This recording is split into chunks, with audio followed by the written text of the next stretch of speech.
Hey guys, class in session. When it comes to people like Abisheik, Deep T, the colorism on Love is Blind, that I think that a lot of people have not really spoken on. We've spoken on how problematic Abisheik is, or Sheikh, but we don't discuss, some of the examples as to why. And we certainly do not discuss the attributes and power of colorism that we have seen on this show. Hey guys, it's Muradi. Hope you guys are all doing well today. Back at it again with another video. If you have not subscribed, guys, click that button. It is daily and consistent content. Let's get into this video, guys. Cheers, clink clink. Consistent and persistent, baby. This is my 5th video of the day. We are back full swing in schedule. And let's get into this video. Apologies for the mishap of earlier of this week of, not really coming out with programming. Okay, where do we begin with all this? Where do we begin? I don't even think I have enough fingers, thumbs, or toes for the amount of times that both Deep T and Abisheik, Deep T ain't innocent in all of this, child. She's not innocent in all this. I don't think I have enough of these fingers or toes or whatever for the amount of times these two individuals express that they only date white people. It's not a badge of honor that you haven't dated somebody within your own race. It's not a badge of honor. It doesn't look cute. It's very embarrassing. And it talks about, your self-confidence. Because if we really want to go there, Deep T's out here lecturing Abisheik for the fact that you have no respect for women. Deep T, you have no respect for yourself. Because, you as a brown woman, you don't want to date brown men. Not specifically that you don't want to. Everybody has their own preference and they're entitled to do so. But it is a bit hypocritical that you talk about, confidence and a lack of self-awareness that one person may not have when you may not have that self-awareness. As a minority individual, if you choose to date other individuals, that's fine. That's not what I'm saying. But as a minority individual, and if you have a strong disdain for people that look like you, there is a problem. There is a lack of self-awareness there. Like, come on, hello. Now, if you like people within your own race, but you choose to go for other races, that's different. Everyone has a preference. But for you not to like people that look like you, and you don't know why that is scary for both Abisheik and Deep T. So, if we really want to talk about self-awareness, we can go there. The fact that they both have abbreviated their names to Deeps and Sheikh, I think is absolutely barbaric. Now, it might seem quite small to you people, or some people, nicknames. What are you doing? No. Pronounce my name properly, because, people aren't bothered to pronounce ethnic names properly. They want to shorten your names. They want to say, do you have a nickname? Well, I'm going to call you this. It's more easier for me because I'm lazy. Because if they're out here pronouncing Daenerys Targaryen, when the Game of Thrones was coming on and all these names, and I had so many white friends saying these names in such full length, I'm thinking, not once did you stutter. Not once did you mispronounce the names. Not once. But here you are asking a 6-letter word to be shortened to 2 letters because it's easy for you. They're just pure laziness. Sheikh. Am I holding a drink? Am I going to a restaurant? What is Sheikh? Abisheik is not a long word, nor is it hard to pronounce, and neither is Deep T. And I feel like, the fact that we've already put them in a position where they're constantly saying how much they only like white people, and this is what they've picked for themselves, the cast members, the casting, the production, whatever. Then you also have these two people abbreviating their names, having their names shortened, I think is ridiculous. So I think there's a lot of colorism going on here anyways. And I didn't think someone like Abisheik would also like Deep T. Why, guys? Because she's a dark-skinned Asian girl. So let's get into that as well. I told you, there's a lot to unpack here. I never thought that was going to work. As soon as I saw Deep T's face, I'm like, I know what this guy's going to think, especially the South Asian man. They normally prefer people from the northern Indian hemisphere as well as opposed to the South. South, they're far more darker. The North, they're far more lighter. To the point where some of them even look European that you wouldn't even know. The Bollywood stars that you see everywhere, all from North India, and they put them in the front because it's all about white supremacy and colorism, and it's very shame to see. So I thought that in itself was an issue. I'm glad that we saw some dark brown girl representation. I think that is great to see. I've never seen that on a reality TV show, US or UK. I've never seen that. So to see someone like her, as well as she's come out the show, and I believe she's the most followed, and she's not even in the couple. She's nearly at 1 million followers, guys.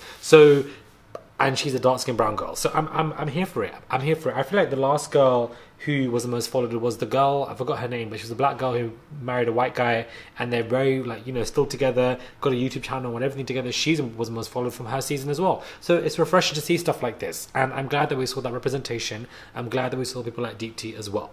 110%. 110%. When it comes to South Asian men like Abisheik, you know, you want to analyze somebody like him who is so self-degrading that they want girls to be a certain, you know, hourglass shape. They must have this, they must have this, they must have this. A lot of men do this in general, but this is very, I'm half Arab, half South Asian. So for my South Asian side, seeing somebody like Abisheik acting like this, I'm not surprised. You see a lot of South Asian men like this who have a very closed mindset, and this is what they want, and you are going to be this extremely judgmental. It comes from very poor parenting, you know, the negative attributes of a culture as well, and, you know, being lazy and not willing to learn and respect other people. And it's like the South Asian male culture is extremely toxic. I could be here all night and all morning for the next year, for goodness sake, if I wanted to really sit here and talk about that. It's extremely toxic. They are very they discriminate to such a high degree to everybody. They don't care about anyone else, only about them. They feel like if you're, you know, somebody who have the LGBTQ plus community, they look down upon them as well. Very disrespectful to those who are huge, very fat phobic, extremely. So, you know, he just adopts all of that, and that's exactly what he is. And he's never been put in a position where it's like, you know what, you're wrong. Look at the way you're acting. It's very problematic because he is a male in the household. They're going to praise him for whatever reason, and that kind of builds and drives the ego. And, you know, he looked like a lost puppy at the end of the reunion because he was like, you know, I'm the villain. And it's like, you're not the villain. That's how you see yourself. You see yourself as a villain. You're not a villain. You're just being held accountable for your issues. And a lot of South Asian men aren't ever held accountable because they feel like they don't need to be, because they have huge egos, and it's just sad and insane. Very much insane. The reason why I say that is because many of times the way he's been acting, this guy, he doesn't realize how disrespectful he is. He has to be told by multiple people, guys, multiple people at the reunion were trying to tell him this. Then and only then maybe he thought of something. But you know, I believe from his background, I believe from his culture, the way he grew up as well, and, you know, the self-hatred within this man is incredible. It's something that I haven't seen in a while in a South Asian guy. Like, I don't come across many South Asian men that hate or don't go out with Asian girls. I don't really see that, to be honest with you. So to see somebody like this blasted in the screens, and he's screaming about how much he loves white girls, been with white girls 24/7 like a badge of honor, and it's like, you know, it's not a badge of honor, and you look embarrassing doing it. Deep T was doing it quite a bit here and there, but especially somebody like him.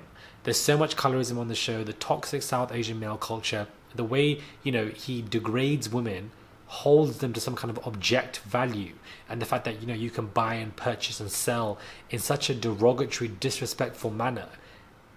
There is no way this man can be married to a woman, which is why he's 33 and not married, because he's trying to look for somebody and it isn't working all the time, because nobody is going to literally be controlled like that, and he can't understand and see that why.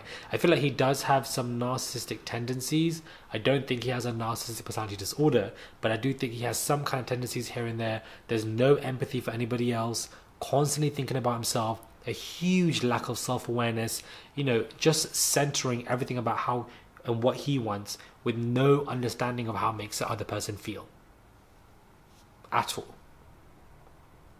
He's like a little kid who has not grown up.